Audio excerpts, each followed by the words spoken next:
Hello, listeners. Welcome back to another episode of Book Watch. Today, we are going to be discussing Holes, and I am joined once again by co-host Jordyn. Hi, Jordyn. How are you? So good. Thanks for asking. And Chris is with us as well. Hi, Chris. Hello. Thanks for having me again. Absolutely. Okay, so we are diving into Holes, written by Louis Sachar. Anybody know how to pronounce that? Sakar? Sakar, maybe? Sakar? I know you said it on the audiobook. Might just be my Marvel influence. This is from 1998. The audiobook was narrated by Carrie Beyer. The movie was directed by Andrew Davis. And the script was written by Louis Sachar. And this came out in 2003. And maybe that is why it was such a good adaptation. And then I'm going to look up real quick because I believe there's a series in development. Oh.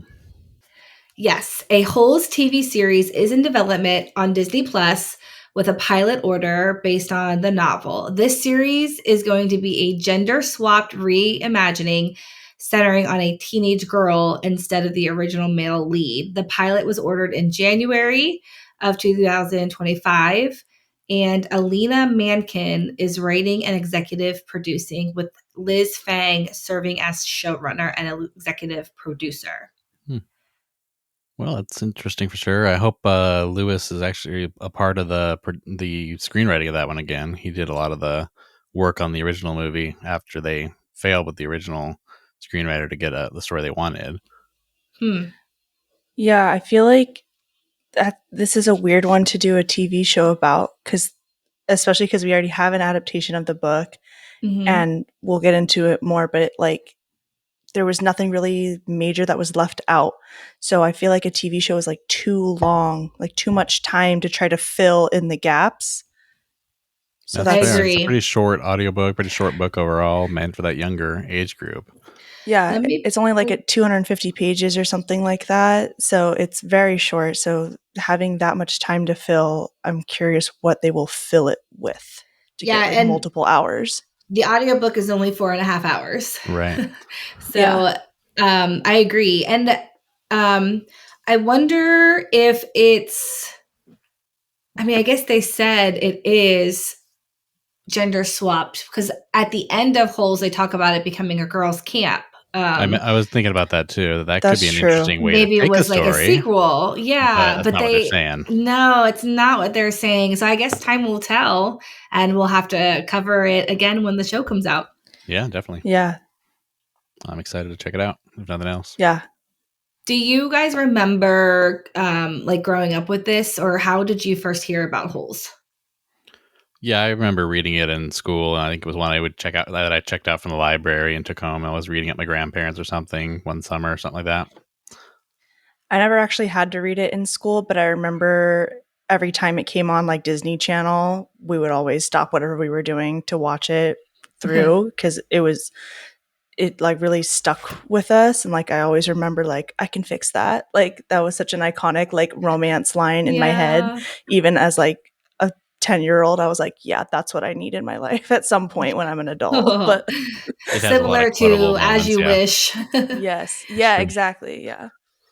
I did have to read it in school, and I remember the year that we read it was the year the movie came out. So we actually took a field trip to go see it in theaters, which was really fun.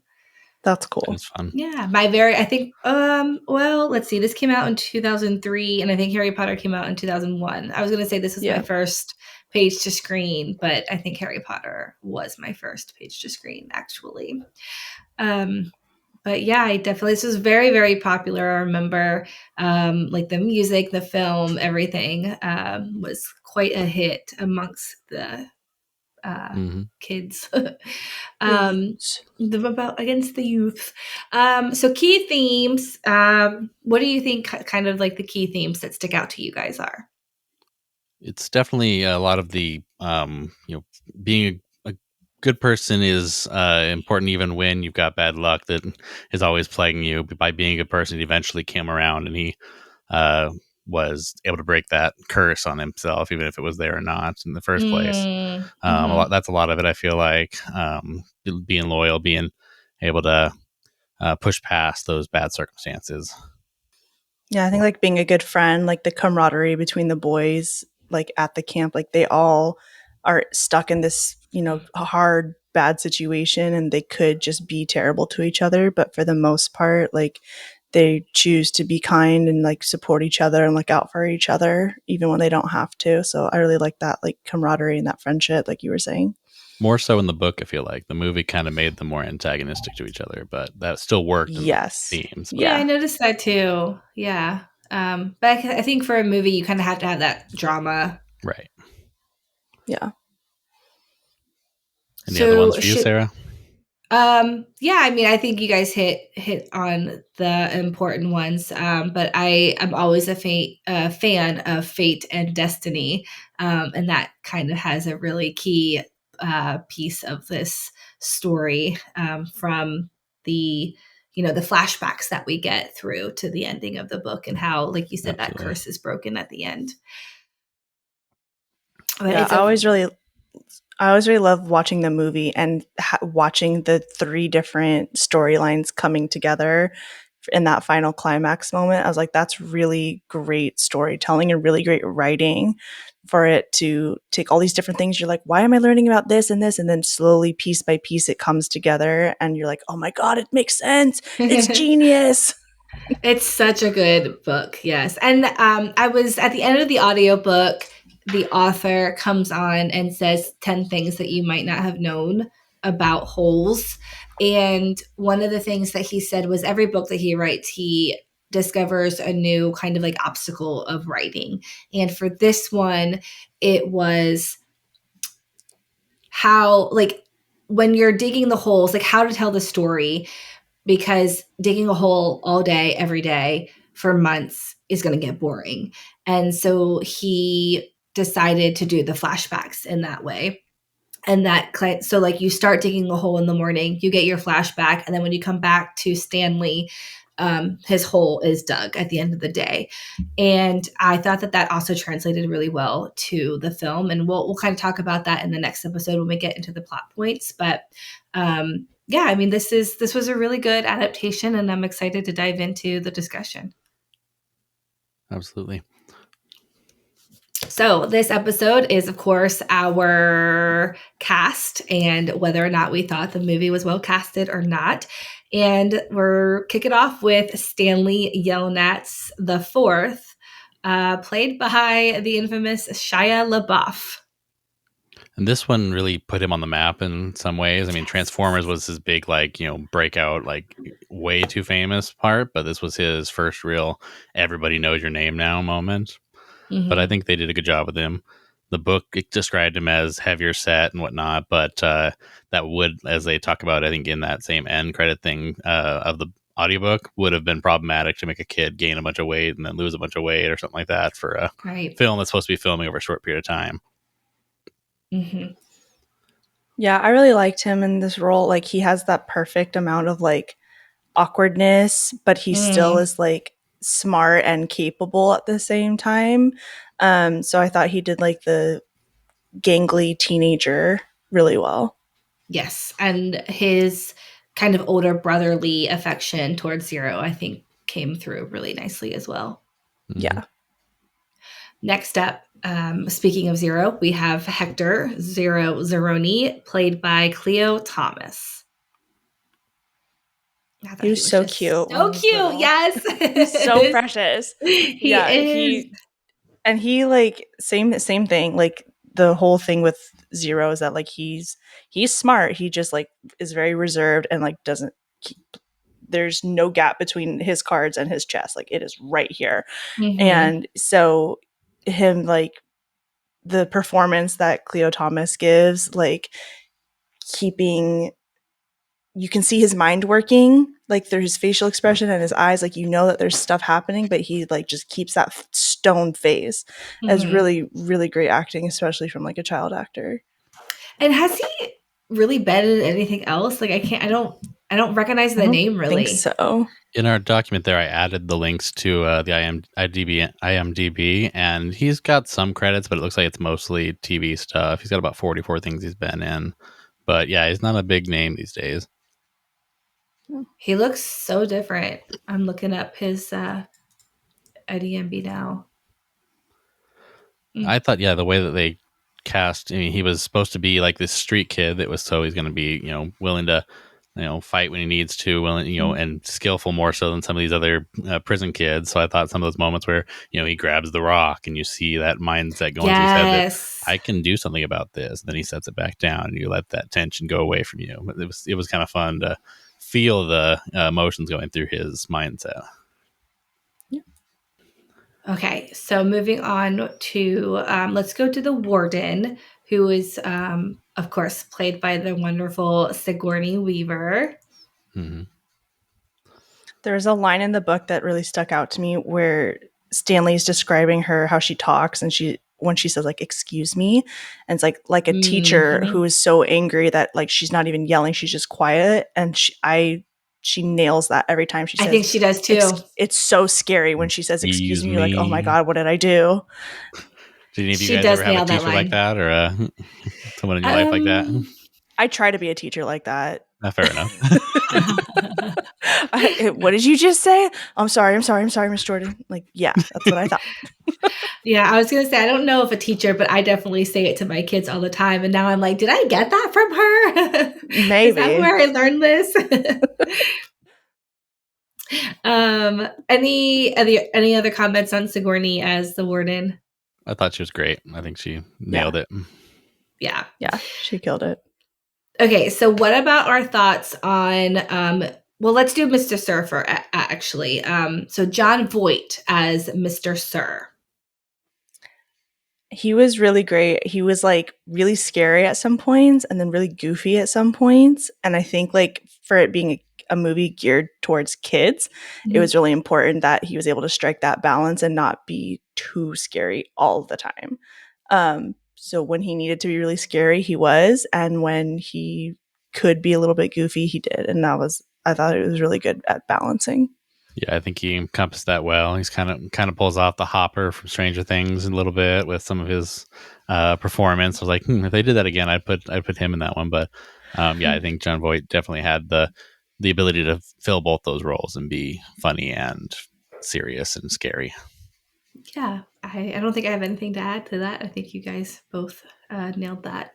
So then now Dr. Pandansky, played by Tim Blake Nelson.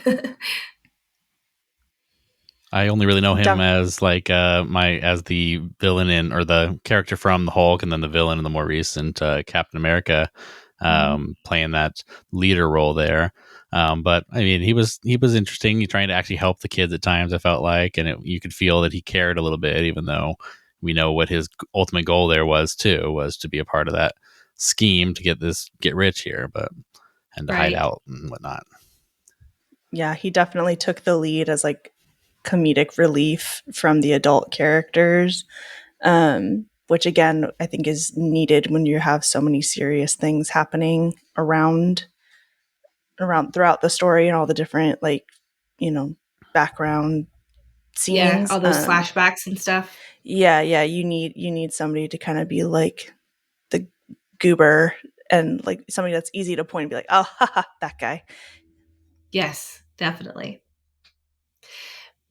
Before we get into the rest of the Camp Green Lake characters, the rest of his kind of like bunk mates, let's do Sam and Kissin' Kate. So Catherine Kissin' Kate Barlow was played by Patricia Arquette, and Sam, the Onion Man, was played by, and forgive me if I mispronounce this, Dule Hill. Dule Hill, I think it's how I pronounce it.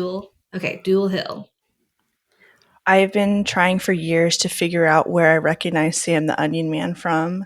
And when I watched the credits and saw his name, I was like, oh, it's Gus from Psych. It finally clicked in my brain. I was like, I knew that guy. He's wonderful. And the role, again, he's like so sweet and so like memorable, even for just like such a small part. he was really in his bag with this one. Yeah, I'm a big Psych fan, so I always, every time I see that, I see Gus. And so my wife and I actually rewatched this one last night just to make sure it was fresh. And she had never seen it before. She, for some reason, it never came up for her. So as he was coming up, I was starting to make some of the Psych little nicknames that they have in the show for him. I was saying, "Oh, that's Bud from the Cosby Show," which is one of the things Sean calls him throughout that. And she's like, "I don't think so. No, that's Gus." I'm like, "Yeah, I know. That's what I said." So it was pretty funny messing with her as we got close to him coming up on the screen. Had she read the book? I don't think so. Okay. It was a weird one. She just somehow missed it though throughout that time. So. Yeah.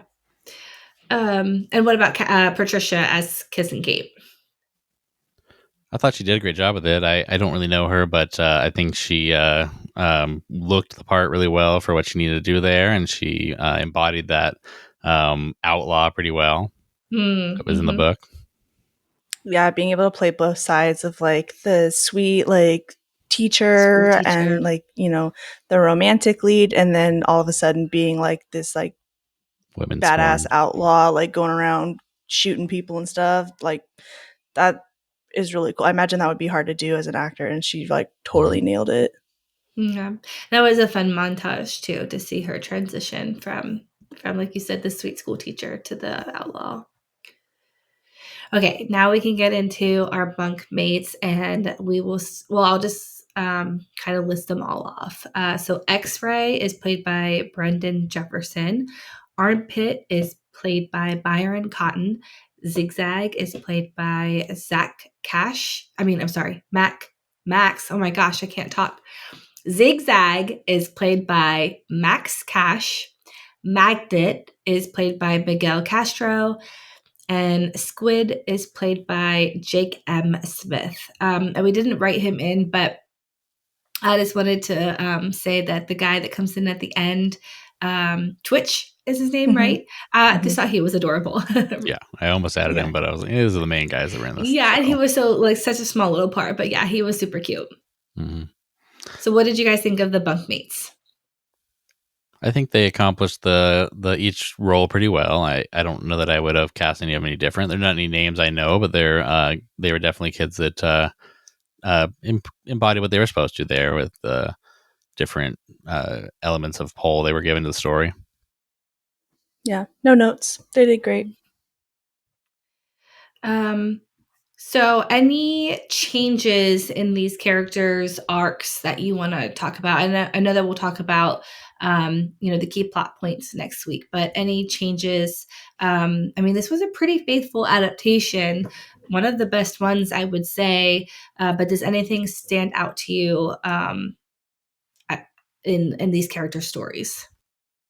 There's a difference? No, not really. I don't think so. I think the only thing, like Chris mentioned earlier, is that Stanley is supposed to be a heavier set kid, and they had a perfectly good reason for not doing that. And that was really the only thing that I like noticed after I finished reading and I went to watch the movie. That was the only thing, because it's mentioned multiple times throughout the book about how like, oh, I've lost weight. I'm so much stronger now. Like these physical feats, like that he has to do later in the story. He acknowledges like, I wouldn't have been able to do this when I first arrived at Camp Green Lake. And a lot of that mirrored his grandfather's experience of carrying the pig up the hill. Was supposed to be the same kind of story of he got stronger. As he did this, they both got stronger and bigger and better. Mm-hmm. Yeah, absolutely. So that's probably the only big thing that I noticed. Everything else, I was like, yeah, that checks out. Everything sounds great. They even they made sure, I'm pretty sure they got all of the ethnicities of the boys in his cabin correct as well. So yeah. And it was a diverse cast in that way. Yes. Yeah. Especially like for back then. Like that's a pretty good for these filmmakers that they did that diversity and showed that on screen. We haven't mentioned him yet, but the grandfather was actually not in the book at all. The Stanley's grandfather at this point. Yeah. But he was a really good storytelling element. He was actually the one giving him all this info while they shared a room at the house. And so when he's remembering things, he has a perspective character to come from. And that's always an interesting thing to see in the adaptations, is how they tell all of that like exposition that happens in a book. And I know later on this month, we're going to be talking about Ready Player One. And there is a lot of exposition in the beginning of that book true. that they have to convey on screen. So I agree, adding the grandfather in to kind of like tell the story about the curse and the no good, dirty, rotten great-great-grandfather, or whatever that saying is. That line and the song both constantly get stuck in my head ever since childhood all the way up till today. If I hear the little jingle song they sing, and that line of "no good, dirty, rotten, pig stealing great-great-grandfather" it just gets stuck in my head. See, the thing that I always remember is the "I'm tired of this, Grandpa," and Yep, that he one's goes, "That's always too dang iconic too. bad." Yes. I still say that on like a regular basis. Yep. So they did a good job of having those memorable moments that stuck with all of us, I think. Yeah, and it's just a really good, solid, like young adult film, youth kids movie. Yeah. So, what are our initial impressions, and why do you think this book was so good for an adaptation? And how do you think, before we get into our key plot points in our next episode, what do you think about this adaptation? I mean, I think it was produced by Disney, and so I remember like 2003 was, I think, close to the time when they kind of had the split of like the young Disney, like Playhouse Disney, like little kitty Disney, and then like the Disney Channel, where like you had like Hannah Montana and like more like preteen / early teenager like content. And so I think this was like a perfect book to adapt into a film to get that teenage audience to like engage with Disney and Disney content. For And context, so that was Brother Bear, The Haunted Mansion with Eddie Murphy at the time, Freaky Friday, Lizzie McGuire movie, Finding Nemo were kind of the big ones at the time. Looks like Stitch was around the same time. So there was a lot of big hits in the time for kids. Pirates of the Caribbean. It was a good So time to again, be like, a kid in the early 2000s. Yes. don't I know it? I was 5 years old when this movie came out. But yeah, like just that balance of like the little kitty stuff, like Lilo and Stitch and Nemo, like you were saying, and then like that getting that older kid audience to still like pay attention to Disney and what they were doing. And like there's not a ton of violence, there's not a ton of like, there's some, but not like a ton of like deep, like intense themes that like could scare off, parents. It's like perfectly written for that age demographic to try to get them to watch. Agreed. Well, I think it does introduce racism and civil rights with the Kiss and Kate storyline. But yeah, other than that, there's not a lot of like heavy like violence, like you said. Although it is really sad to see the donkey lying dead on the ground. I will say that. Yeah, I didn't like that part. No, who does? Poor Mary Lou. I know. She deserved better. 100 years old. God bless her. From all those onions. Yeah, the onions will do it. All right. Well, any other? They made you care about the donkey too. So I mean, they managed to.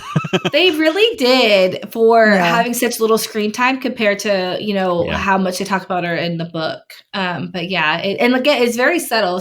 They don't like zoom in on the donkey at all. She's just kind of there in the background while Kate is kind of watching the murder of Sam unfold. But that whole scene is just all really sad.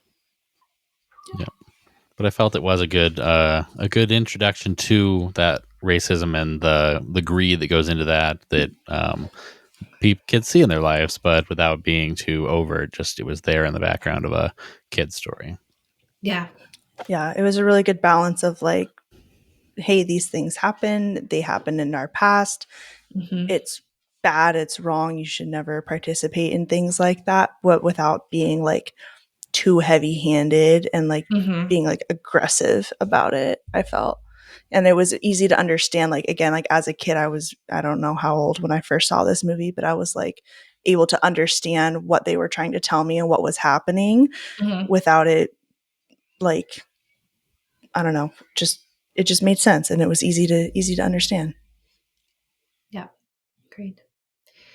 Okay, well, with that, we can kind of wrap up our cast discussion. And we'll check back in next week and talk about the key plot points. All right. See you guys next week. Yes. Bye.